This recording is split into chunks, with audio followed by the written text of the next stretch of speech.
Some people love so deeply that they lose themselves. The emptiness of absence, the fear of rejection, the anguish of loneliness, all of it eats away from the inside. What few people know is that, in nature, there is an animal that lives the same emotional drama, the cockatoo. Extremely dependent on affection, this bird becomes ill without deep bonds. In this text, you will discover how the biology of a bird can explain the silent pains of the human heart. Love is a powerful force, perhaps the most powerful of all. It unites, transforms, inspires, and, at times, it wounds. When love crosses the line of what is healthy, when the desire to be with someone becomes a vital necessity, we enter a fragile territory called excessive attachment. Contrary to popular belief, this emotional state is not simply about loving too much, it is a deep, silent emotional dependency, often invisible even to the one experiencing it. Excessive attachment is born from the belief that the other person is essential for us to exist. Not just to be happy, but simply to be. In this state, the absence of the loved one doesn't just mean missing them, it means emptiness, anguish, emotional collapse. It's as if, when looking in the mirror, your very identity feels incomplete if that person isn't near. There's no room left for the self. Only space for us. But that us is often sustained at the cost of a depleted me. This behavior doesn't come out of nowhere. It's built through life experiences, often marked by emotional neglect, childhood abandonment, or relationships that taught us that love must constantly be earned, that without continuous effort, it will vanish. For those who live with this kind of bond, the mere idea of losing someone they love causes panic. And that's not an exaggeration, it's a physical pain, very real, comparable to withdrawal. In everyday life, this can manifest in subtle ways. A person with excessive attachment may compulsively send messages, feel intense anxiety when they don't get replies, or create catastrophic imaginary scenarios about the end of the relationship. They may abandon friends, hobbies, even work, everything that once made up their world, to focus entirely on the relationship. It's as if nothing before their beloved mattered anymore. Love becomes survival.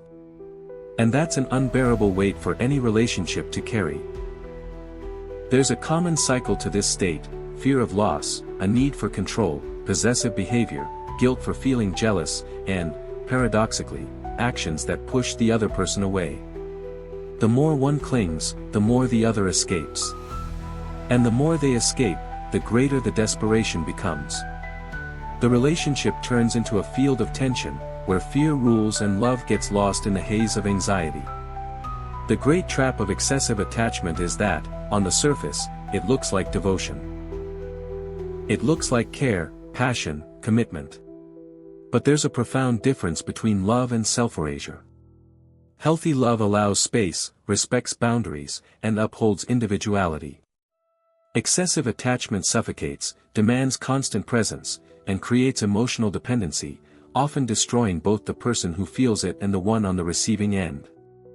And no, this doesn't only apply to romantic relationships.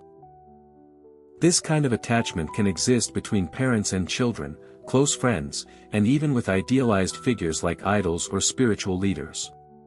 Wherever there is an emotional bond, there is space for attachment to show up, and when exaggerated, it turns affection into an emotional prison. The fear of abandonment becomes the fuel for decisions. And no decision made out of fear can bring peace. It's important to understand that excessive attachment doesn't stem from malice. It comes from pain. From a heart that may never have truly been seen, loved, or securely held. That's why it clings so tightly. Because it fears that if it lets go, it will be alone forever. And no one wants to feel invisible. No one wants to return to the place they've spent their whole life running from, that place of inner loneliness. Most people who live with this emotional state don't even know how to name it. They think they're just loving intensely. But loving intensely doesn't mean losing yourself. Love shouldn't hurt like this. True love builds, strengthens, and expands. Excessive attachment, on the other hand, consumes, narrows, and imprisons. And, more often than not, it makes us sick.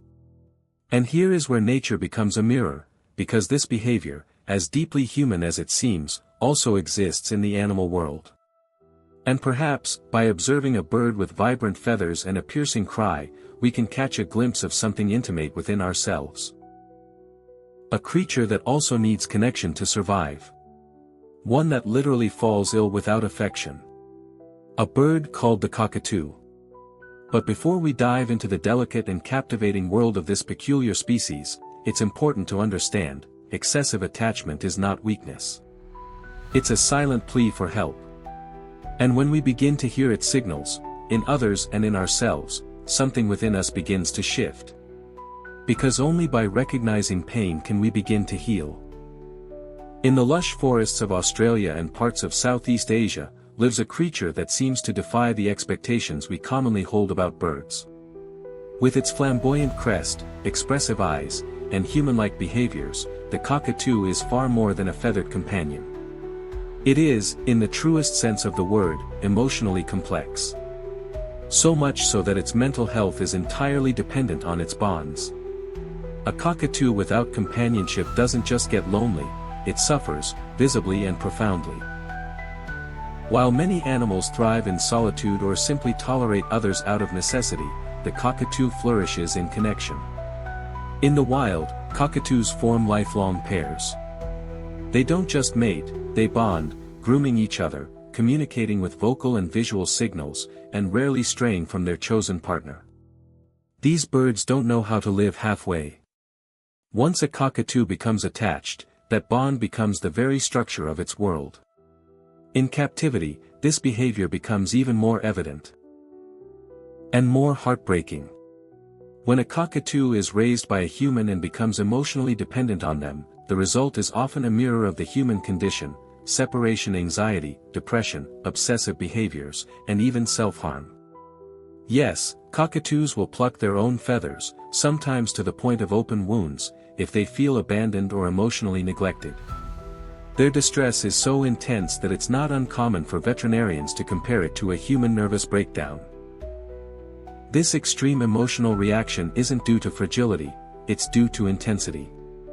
The cockatoo feels deeply. It craves reciprocity, affection, presence. A simple change in routine, like a guardian being gone for a few hours longer than usual, can throw a cockatoo into a state of panic. Not because it's spoiled, but because its instincts scream, "Where is my flock? Where is my safe bond?" For them, being alone is more than uncomfortable, it's unnatural. But this bird is not just a metaphor of emotional dependence, it is a living testimony to the beauty and danger of needing connection too much. The same brain that allows a cockatoo to mimic human speech, solve puzzles, and recognize faces is the same brain that makes them vulnerable to heartbreak. And make no mistake, cockatoos experience heartbreak.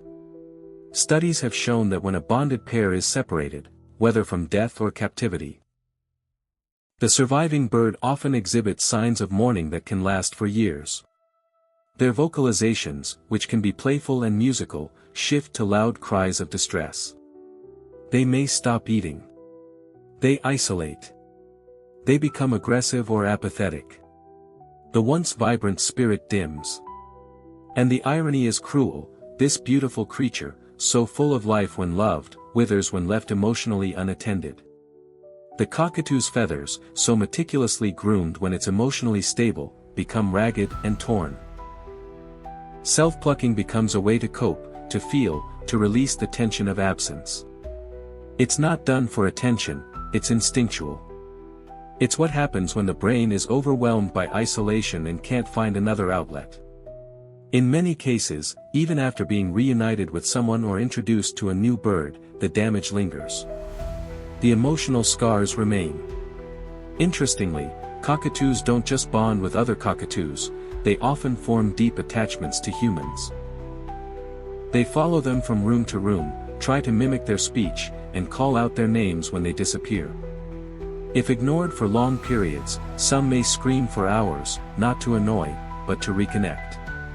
They are, by nature, relational. For a cockatoo, attachment isn't optional, it's survival. This level of emotional sensitivity has made cockatoos both beloved and tragically misunderstood pets. Many people are drawn to their beauty and intelligence without understanding the emotional demand they carry. Cockatoos don't just need food and toys, they need time, affection, eye contact, voice, consistency. Without it, they unravel. In the wild, this dependence is balanced.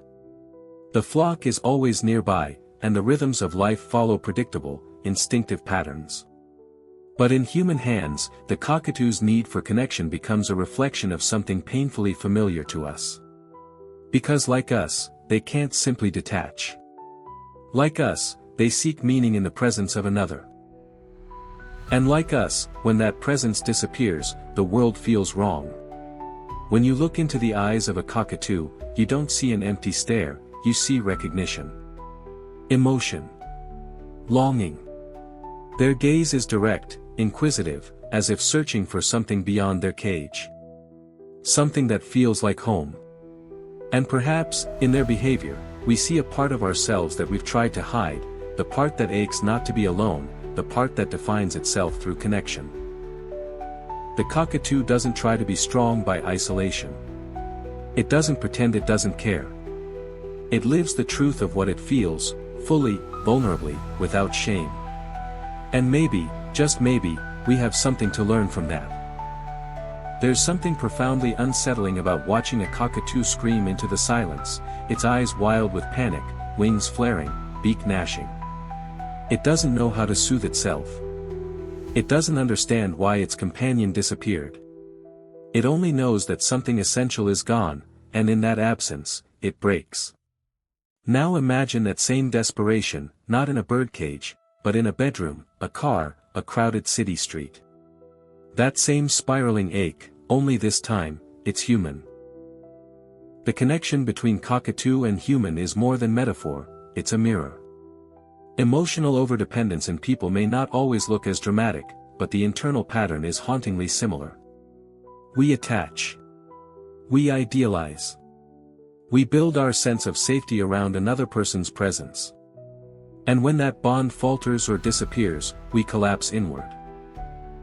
The human who constantly refreshes their phone, rereads old messages, or plays the same voicemail over and over is not so different from the cockatoo calling out endlessly for its absent partner.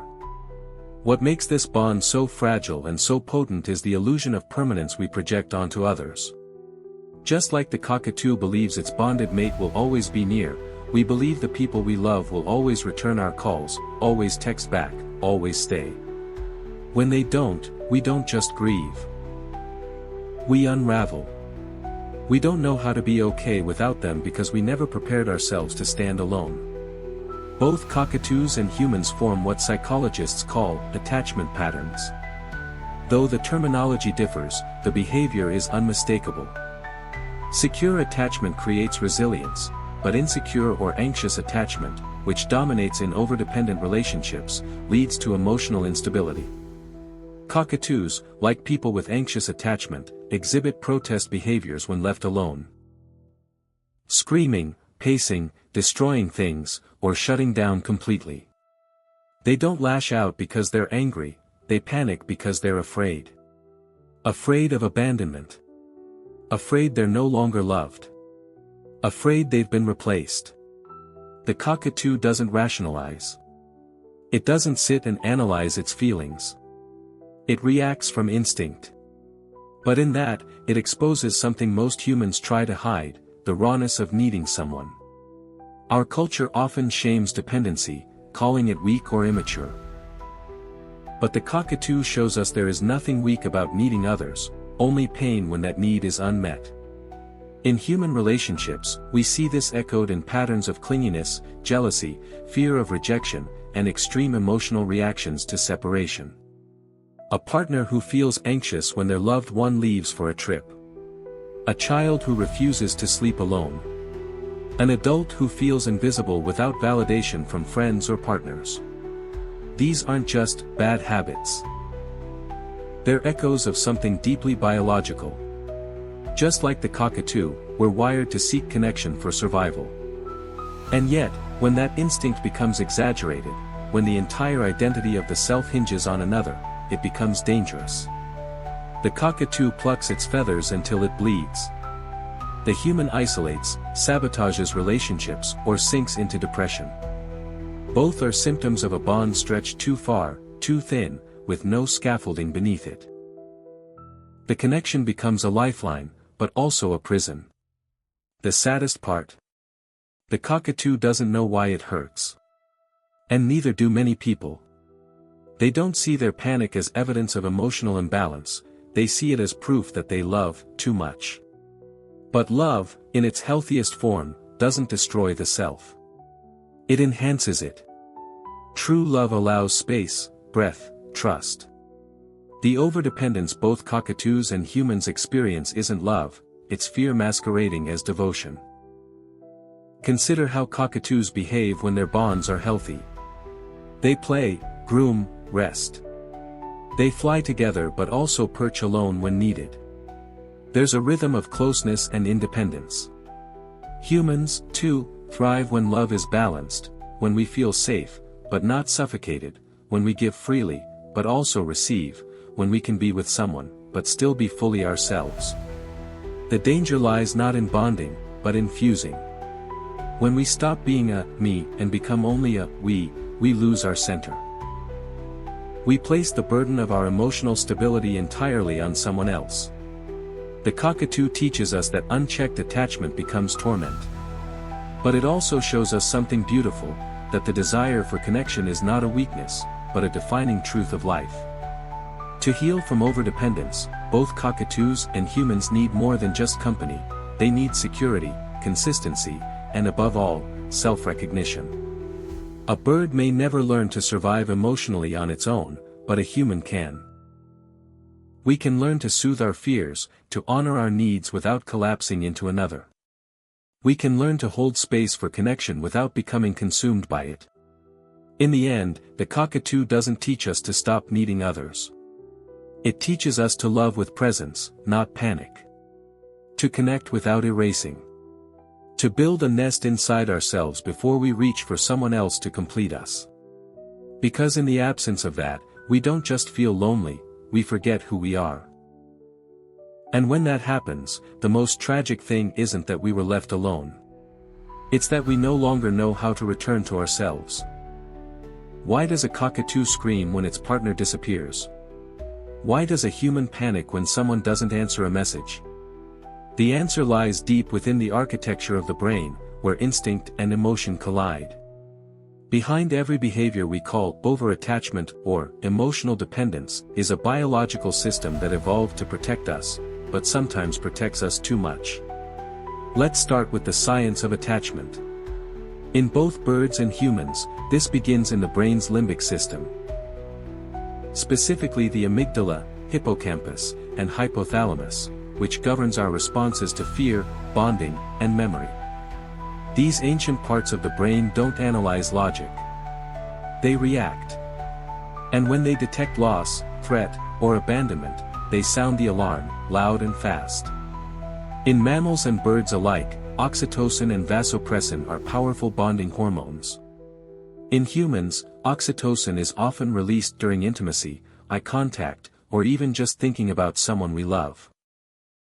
In cockatoos, it's released during mutual grooming, synchronized calls, or close proximity to their bonded partner. These hormones create a sensation of trust and connection, but they also form dependency.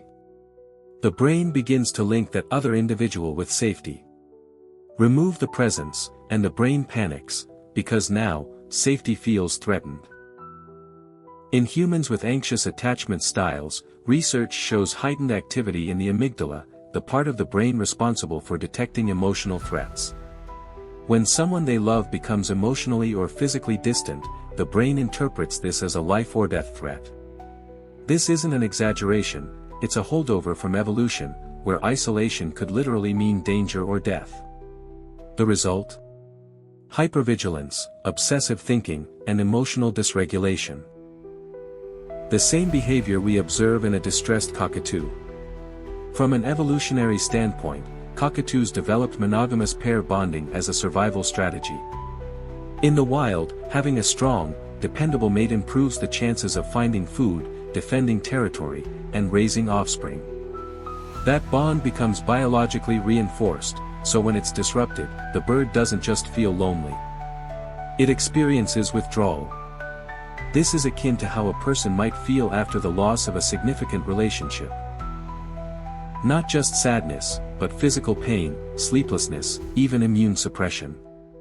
Studies in both birds and mammals show that separation anxiety can trigger stress responses similar to trauma. Neuroscientist Jake Panksepp identified what he called the panic/grief system in mammals, a neurological pathway activated by separation. When activated, it floods the brain with distress signals. The same system appears active in parrots, especially in bonded species like cockatoos. When alone, they vocalize persistently, not just to find their partner, but to regulate their internal chaos. This is crucial. Both humans and birds use connection as a form of emotional regulation. Infants co-regulate with their caregivers. Lovers co-regulate through physical closeness and reassurance. Cockatoos co-regulate through mirroring behavior and call-and response. But when one party disappears, the nervous system is left unregulated and exposed. What complicates this in humans is the added layer of cognition. We don't just feel the loss, we interpret it. We blame ourselves. We create stories. They left because I'm not enough. They're replacing me. These thoughts compound the emotional spiral. Meanwhile, the cockatoo doesn't analyze, it simply suffers. This difference matters because it means humans not only feel emotional pain, but often amplify it with meaning. Furthermore, the dopaminergic system, our brain's reward circuit, also plays a major role in emotional dependence. When we're with someone we love, dopamine surges, giving us feelings of pleasure and reward. Over time, our brain starts to crave that person as a source of dopamine. Remove the source, and we experience symptoms much like withdrawal from an addictive substance. This is why breakups feel like physical withdrawal, and why the cockatoo left alone in a cage sometimes plucks its feathers or self-harms. The absence of that dopamine source causes neurological distress. Interestingly, studies on parrot species have shown that those who lack proper socialization during early life stages develop maladaptive coping behaviors later on. Similarly, humans raised in environments lacking emotional safety often develop anxious or avoidant attachment styles. Their brains were wired to expect instability. As adults, they overattach, not because they love more, but because their nervous systems fear more. Still, there is hope. Neuroplasticity, the brain's ability to rewire itself, applies to both humans and animals. With therapy, safety, and new patterns of connection, even the most anxious individuals can learn self-regulation. In birds, consistent and enriching environments can reduce distress behaviors over time. In humans, building internal sources of safety, through self-awareness, mindfulness, and supportive relationships, can reshape those same ancient circuits.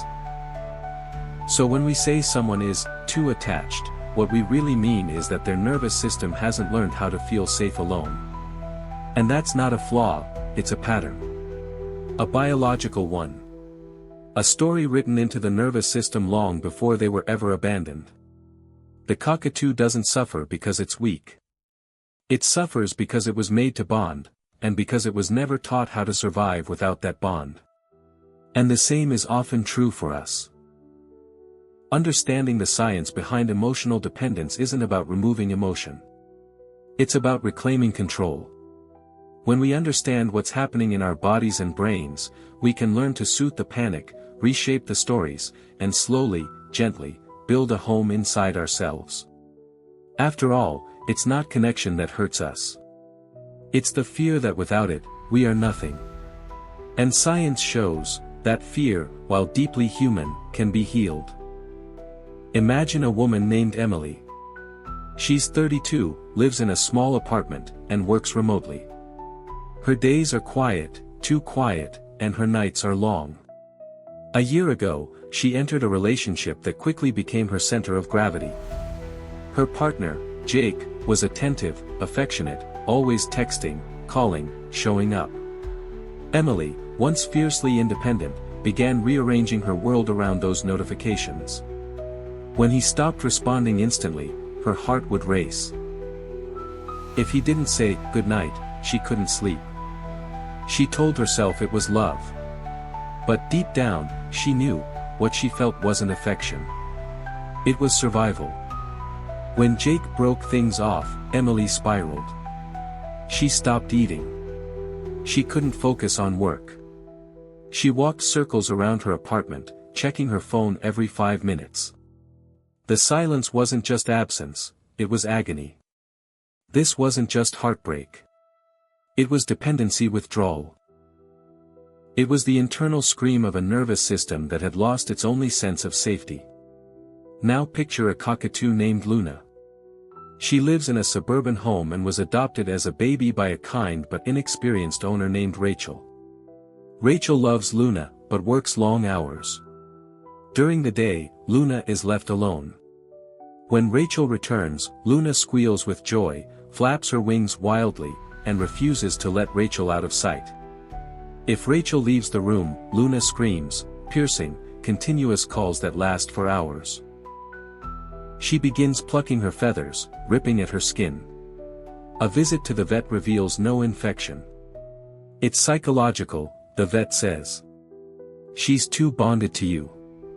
She doesn't know how to self-soothe. Emily and Luna don't know each other. But their stories are the same. In another example, there's Michael, a 45-year-old man recently divorced after 20 years of marriage. For 2 decades, he had a fixed rhythm. Dinner at 7, her laugh echoing through the living room, the way she'd touch his hand during TV shows. When the relationship ended, he moved into a 1-bedroom apartment. At first, it was just quiet. Then, it became unbearable. He left the TV on all night for background noise. He bought a dog, but still cried each morning in the silence. "I feel like I'm going crazy," he told a friend. "I don't know who I am without her." His identity, his emotional regulation. Everything had been externally anchored. Now, with the anchor gone, he was adrift. Back to the animal world, consider a male cockatoo in the wild who loses his mate during a predator attack. He calls for days, flying from branch to branch, repeating the same sequence of sounds they once used to coordinate nesting. His flock moves on. He stays behind. Eventually, he stops eating. His feathers dull. His energy wanes. He does not die from injury, but from despair. There's also the story of Clara, a teenager raised by emotionally unavailable parents. She learned early that love had to be earned, through perfection, through pleasing, through never being too much. At 19, she falls madly in love. She texts constantly, over-apologizes, and can't tolerate silence. When the relationship becomes rocky, she clings harder. When her partner pulls away, she becomes desperate. She is not being dramatic, she's reliving abandonment. Her brain equates distance with danger. Her pleas aren't weakness, they're a trauma response. In a rescue shelter in New Zealand, a volunteer named Damien tells the story of a cockatoo named Poppy. She was surrendered after her previous owner passed away. Poppy arrived quiet, withdrawn, refusing food. When a staff member tried to pet her, she screeched and attacked the cage bars. But one day, Damien sat beside her cage, just reading. Day after day, he did the same. Eventually, she began mimicking his voice. Then, she sat near the bars when he came. Months later, she stepped onto his arm. Poppy didn't need a new owner, she needed slow, steady trust. A nervous system learning to trust again. These aren't just stories. They are mirrors. Each example, human or animal, reveals the invisible strings of emotional survival. Whether it's a cockatoo screaming for its mate, or a human pacing in emotional panic, the root is the same. We all need co-regulation before we can self-regulate. And when that bond is disrupted, our nervous systems sound the alarm. In fact, studies show that emotionally dependent people are often more empathetic and sensitive, not because they're weak, but because their nervous systems were shaped by unpredictability. Like parrots raised in noisy, chaotic environments, they crave control. Predictable presence becomes a necessity. The absence of it triggers fear, not choice. What unites all these stories is a longing not just for love, but for safety within connection. And when that safety disappears, behaviors emerge that outsiders may label irrational or excessive. But to the one experiencing it, it's the body trying to survive something that feels like a fall with no landing. So next time you see someone overreacting to silence, or hear a cockatoo screeching without pause, don't judge the noise. Understand the signal. I'm alone, and I don't know how to feel safe anymore. Behind every cry, human or avian, is a heart still searching for home. There's something profoundly humbling in realizing that our most complex emotional struggles, dependency, anxiety, fear of abandonment, are not signs of personal failure, but echoes of ancient instincts. In the cacophony of human life, we often forget that we are, at our core, animals too. Creatures wired to seek connection not just for pleasure, but for survival. Just like the cockatoo that screams when left alone, our outbursts, our panic, our clinging, they're not flaws. They're calls for safety. The first and most essential lesson is this: emotional dependency is not weakness, it's information. It tells us where we hurt. It tells us which parts of ourselves were never given consistent warmth, safety, or care. It reveals our nervous system's blueprint, often written in early years by the presence or absence of emotional regulation. And like the cockatoo that needs daily interaction to avoid emotional collapse, we too are social beings who need healthy bonds. Not as a luxury, but as oxygen. But here lies the danger: when we confuse survival bonding with genuine connection, we build emotional cages. We become frantic when those bonds are threatened, because we've outsourced our emotional stability to someone else. In these moments, we aren't loving, we're gasping. And that gasp can suffocate relationships, not out of malice, but out of terror. The terror of being alone. Of not knowing who we are without the other. From the cockatoo, we learn that isolation is not benign. It scars. It rewires. It shrinks the spirit. But we also learn something powerful: with patience, care, and gentle consistency, even the most traumatized bird can learn to trust again. So can we. The healing journey is not about becoming independent in a vacuum. It's about learning interdependence, the ability to be connected without losing ourselves, to love without collapsing, to feel deeply without drowning. This means building an inner nest, a place of emotional safety we can carry within. One lined not just with affirmations and habits, but with the soft feathers of self-compassion. A cockatoo doesn't heal because it's forced to. It heals when someone shows up, consistently, gently, without pushing. We, too, begin healing not with criticism or shame, but when we meet ourselves with understanding. When we say, "Of course I panicked when he didn't call back. I'm wired to feel unsafe when connection disappears."